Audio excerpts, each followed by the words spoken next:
When I was 18, a freshman at UCLA, I fell into a deep suicidal depression. It was truly a living hell. I believed that my family, the world in fact, would be better off without me.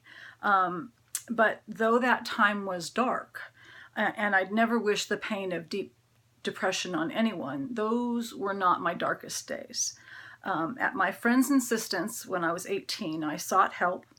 But after that, I lived with chronic depression with the help of therapy and later medication until I was a 39-year-old mother of a very active toddler.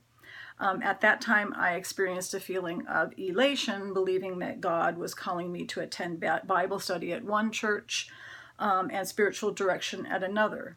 Now, as a former psychotherapist and as someone who had to be very carefully dosed with antidepressants, I recognized the feeling of elation as hypomania.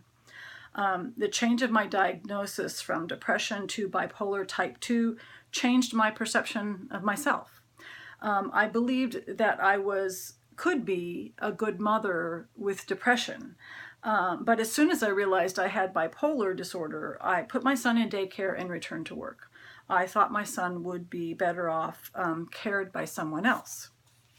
Now, I was the same person I was before I got that diagnosis, but my internalized stigma, my own negative thoughts about what having bipolar meant, now that I now had a serious progressive mental illness, my belief that my son was no longer safe when in my own care, now that was my darkest days.